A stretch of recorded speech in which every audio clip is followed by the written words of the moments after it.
Welcome to another episode of the Unfiltered Nonprofit Podcast. I'm Sherry Chen, your nonprofit CFO, and I'm thrilled to have you join me on this journey. This podcast dives into the real world of nonprofit leadership, sharing inspiring stories, experiences, and the truth about what it takes to operate a nonprofit successfully. Think of this as your mastermind session on the go. Now, without further ado, please welcome today's nonprofit leader.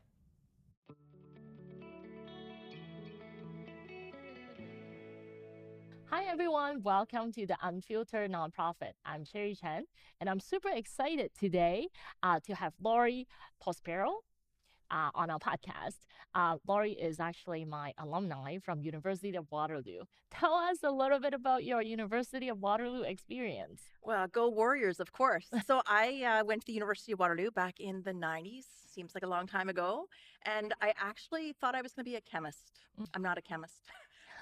So I started off in chemistry and then quickly realized that my high school didn't even have calculus and there was a lot of math involved in going through chemistry. So I changed my major to therapeutic recreation and started my career working with adults with acquired brain injuries. So it's been an interesting journey from that to now working in the association sector. I know this is quite a journey. I have to agree with you. I went to math, accounting, the most boring subject you can find. But the Waterloo calculus, I did calculus in high school, and Waterloo calculus is not for the, let's just say, I'm the average, not for the average.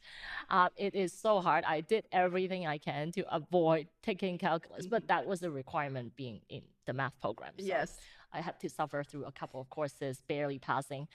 And let's just not look back altogether. Exactly. So you were working as in the therapeutic recreation sector for a while, and then now you are the CEO of Rising Oak Early Learning Center.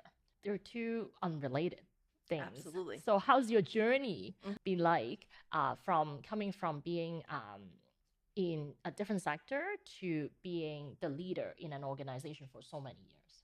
Sure. So after working with adults with acquired brain injuries and doing my recreation therapy and working with great teams there, I decided to take a bit of a change and I went to work for Girl Guides of Canada as the National Program Delivery Manager. And so that was a really exciting shift. And I got to work underneath, wonderful leaders like Deborah Del Duca. And I met Tracy Blythe, who's been involved with CSAE for many years. And that's the two of them introduced me to the CAE program, the Certified Association Executive Program that CSAE offers. And so that was kind of my first foray into associations and learning more about the professional association that is CSAE. And it really sort of changed the trajectory of my career. So I know that you also got your CAE designation, the Certified Association Executive, which require us to go through 5 different intensive courses, plus one super intensive exam. To say that because it is really intensive. Every time I look at the exam description, it's crazy. It's like 2 hours, 48 hours. You have to turn the case back. Anyway, I'm not there yet. I will be getting there probably in the new year. So tell us how that is helping you being the CEO of Rising Up Early Learning Center, because that is not, let me say, put it that way, it's not an association per se, right? Because the way that I interpret association is like you need to have membership, you either a trade association or professional association, but that is like a regular nonprofit. So I think there's a lot of misunderstandings. So as an association, you're right, there's lots of professional and trade associations, but any charity or foundation is also considered an association. And so at Rising Oaks Early Learning Ontario, we have members. They just happen to be the parents who bring their children to us every day. I see. So we spent years in the beginning trying to educate the parents about the fact that they were members and why that should be important to them. And then when the Ontario Not-for-Profit Corporations Act came out and the CMCA as well, we sort of stepped back and we said there's an opportunity here to think about who are our core members, who are the ones that really want to engage with the board and with the governance of the organization. And so we decided to rewrite our bylaws during the transition to the Canada Not-for-Profit Corporations Act, we rewrote our bylaws to say our members are those who are parents with children in care who paid their fees, they're in good standing, but they've taken the extra step of saying, I actually want to be a member. I want to be more involved. So technically, I only have about 51 members, but I have about 1,500 parents and families. And so the challenge that creates is having to sort of look at my messaging. For what messaging do I need to send out to the members to meet our legal obligations? And then what messages and how can I take and adapt those to suit sort of the general families that belong to our organization as well? In terms of the CAE program and how that relates to my association, I started my CAE literally within a month of getting my job at Rising Oaks. And so I went to the board as part of the negotiation and I said, okay, like I'm happy to come and do this, but this is my first role in the main CEO role. And so I need some supports and some resources. And people have talked about this program and have really recommended it. So the board signed on. And based on our budget at the time, I was only able to do one course a year. So it took me 5 years to complete my CAE. But what was really great about that experience is that every single course that I did, I could do my assignments on our own association. That was really in sort of that, you think about storming, forming, and norming in terms of teams and the development levels of a team. We were sort of still in that forming stage. We had started as a for-profit, then we became a nonprofit, then we became a charity and an association. And so we were still growing and trying to figure out who we were. So the CAE program actually became a platform to support us and our leadership team and our board as we started to make these changes to our organization to really improve our governance, to manage our operations more effectively, and to really look at how we support the people working in our association. So that's very interesting because just reading what Rising Oaks does, it's very different from the traditional association, like I mentioned earlier. That's why I was like, how does that education help you altogether? Now, going back to governance, I know you also spend a couple of years, you have a couple of years in governance as well with CSAE. Tell us a little bit about how that governance, how that being CSAE board, and how traditionally for nonprofit and charities and also association, we have the board of directors at the top, and then we have the CEO and executive director in the middle, and that's the only employee that they manage. And then they have the team of staff. And how does that change of role help you altogether? Because now you're no longer just being managed by the board of directors. Now you're stepping into the other side and sitting on CSAE's board. How's that change help you? How's that experience been? For sure. It was such a wonderful experience, and I was so grateful to have the opportunity to serve on the CSAE board. I think I served for 7 years. And it was interesting times because CSAE was in the midst of some transitions. So there was a transition from the prior CEO to Tracy Folks Hansen, who's the current CEO. There was a transition in how we worked with networks across the country and sort of looking at a new business model about how events and initiatives would run and how we would interact with the different regional partners across the organization. So it was an interesting and transformative time, I think. So for me as a CEO stepping onto that board seat, it really challenged me to say, just like my own board members, they're really used to being in the operations all the time. So we had to step back. We had to practice what we preach to our own boards or risk getting our wrists slapped a little bit. Just kidding. And so it was nice to sort of be on the other side. And especially for CSAE, the Association of Associations, really filled me with pride that I had the opportunity to serve in that way and to help support the organization. Hello, Unfiltered Nonprofit listeners. It's Cherry Chan here, your host and the CEO of Otis Financial Solutions. Let's talk about something that can be a major headache for many nonprofits, managing your finances. Are you feeling overwhelmed by budgeting, financial reports, or keeping up with compliance? You're not alone. Many nonprofit leaders struggle with these issues too, but you don't have to. At Otis Financial Solutions, we specialize in making financial management easy for nonprofit leaders and associations leaders.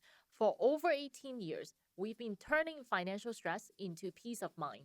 Our services are designed to meet your unique needs, from day-to-day bookkeeping to strategic financial planning. Imagine having more time to focus on your mission, knowing that your finances are in experts' hands. If that sounds like something you need, I'm offering a no obligation 20-minute consultation.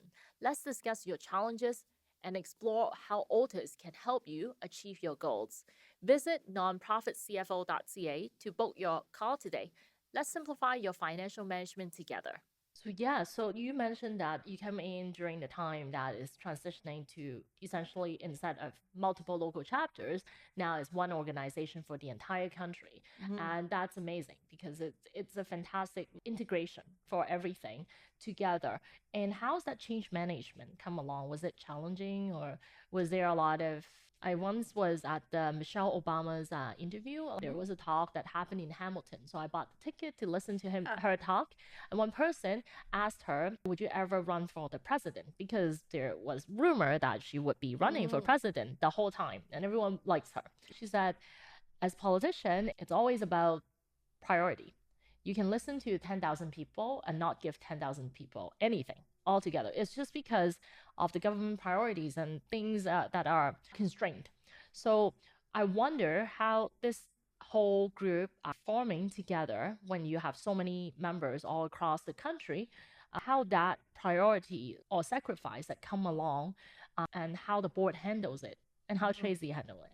I think, Tracy handled it with ease coming into that role at a time of transformation and change. She was a person, or she still is, a person who's very collaborative and really great at listening to the needs and the wants and the issues of people across the country.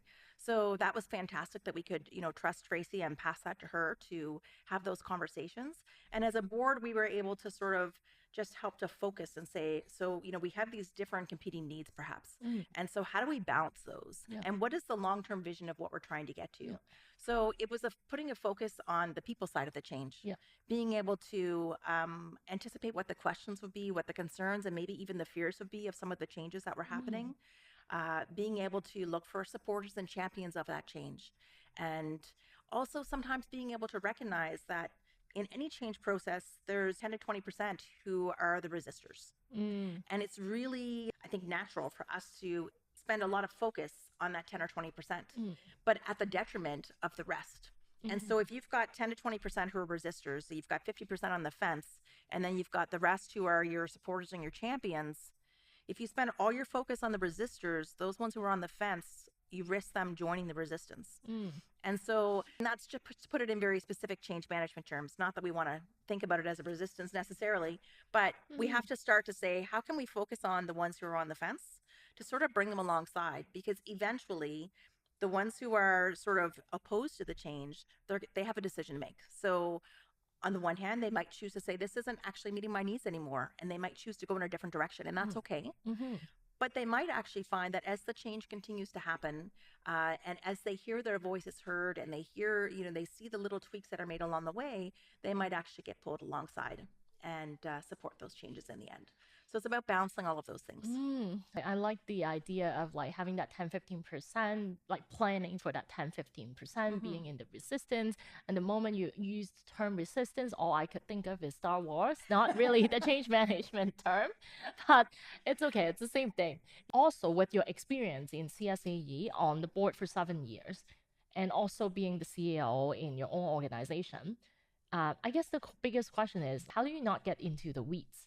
How do you know that you cross that line? Even advising other board members, you see other board members maybe also stepping over the line and trying to do certain things.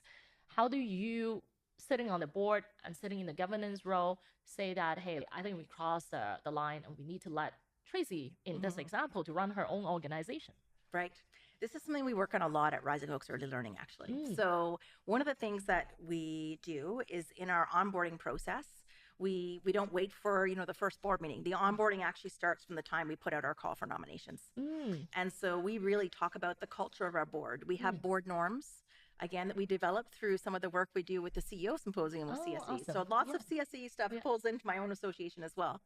And so we give potential new board members our board norms, and we talk about the difference between governance and operations, because we want to make sure when they apply to the board, especially because my members are parents, are not necessarily professionals in the sector. So I want to make sure they understand that this isn't necessarily about coming in and going through all the food in the kitchen to see what we're feeding the children and talking about additives and preservatives, but it's about looking at the bigger picture of the organization and the strategic vision for the organization. So it starts there. Then we give them a book called The Imperfect Board Member. And so Oh, it's a book by consultant Jim Brown from yeah, Strive yeah. in Southwestern Ontario. And it actually is a lovely little parable that tells a story about an executive director who's really frustrated with his board, but then he goes and joins a board himself and gets a mentor there as part of his onboarding as a board member. And so it tells the differences in this storytelling kind of way. And so we give that to our directors to actually read before the election even happens. Oh, wow. And then we have our election, and then we get to our first board meeting, and we use what we call a governance monitoring system. So we have very straight terms of reference. We review our strat plan and our values at every single board meeting. And we give them these 3 cards, red, green, and yellow. And we say, already put your green card on the top, and it's going to sit on the table in front of you. Our meetings are in person. We have a way we do this virtually as well. And we say, at any point in time, if any director thinks that we're starting to see operational creep, just put the yellow card on top. You don't need to say a word. Just the fact that it's there will remind people to step back. And if you really feel that we're 100% into operations now, then play the red card. And me as CEO, I get to play those cards as well. Oh, And awesome. so those are just little visual reminders that take away sort of the pressure of me being the one who has to say, ye people are over the line. And so it helps us by having that system in place. It helps us to continue to support board CEO relations so that we keep that really strong level of transparency and trust between the board and myself. Wow, that's a fantastic system. I really like that. Wow, that's amazing.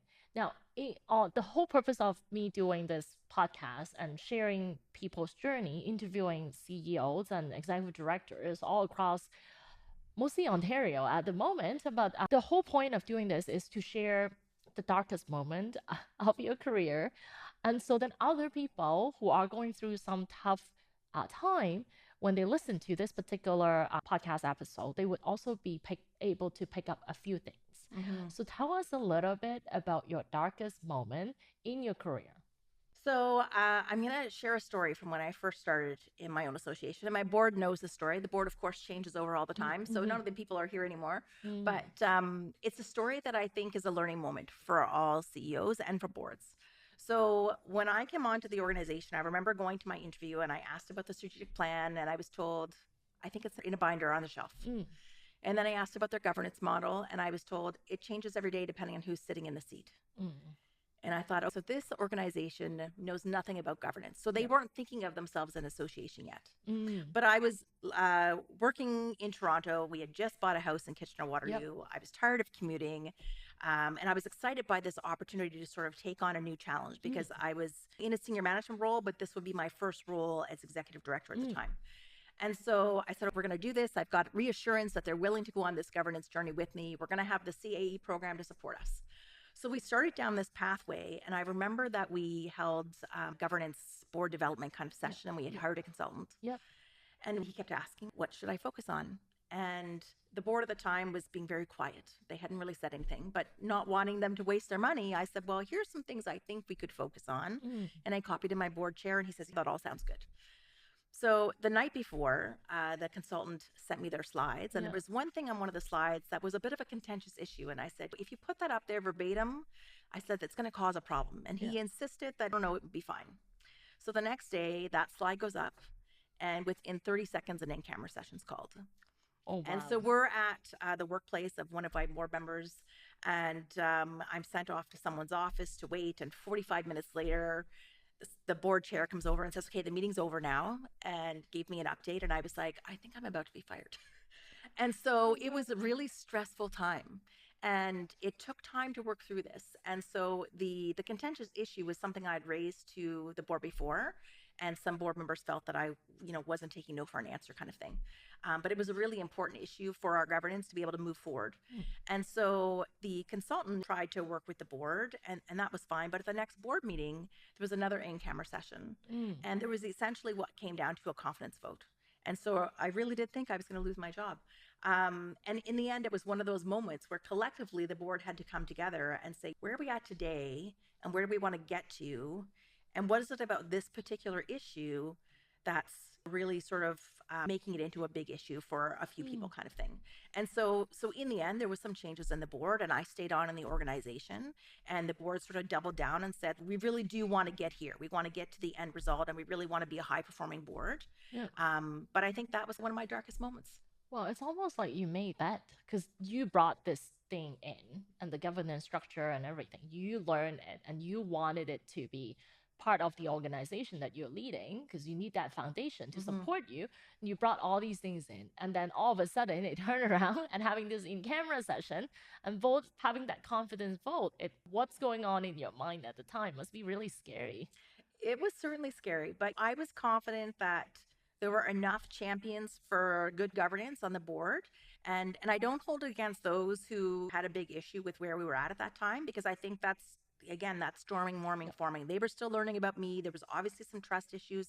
I don't know what happened before I got there. And so all I could do is say, this is what I heard you say in the interview, that this is what you wanted for your organization. And so here's the risk I'm asking you to take with me. And we were able to work through it. And I'm really happy to report that now I believe that we have one of the highest performing boards of directors. So my board invests time in governance. We invest time in board development every single year. We have governance monitoring systems. We focus on policy compliance from a governance perspective. My vice chair comes into the CEO symposium every year. And, we really look at trying to be as strategic as we can and to really have excellent governance processes in place. So I feel really lucky that we were able to work through this challenge and get to where we are today. Wow, that's amazing. That's such a successful story to share, although it didn't start out that way. No, but you know what? Every great success has some learning challenges in the beginning. Yeah, absolutely.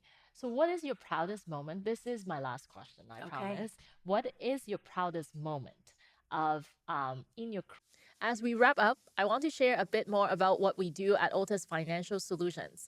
For the past 18 years, Altus Financial Solutions has been dedicated to enhancing the financial management and strategic planning capabilities of hundreds of associations and nonprofits across Canada.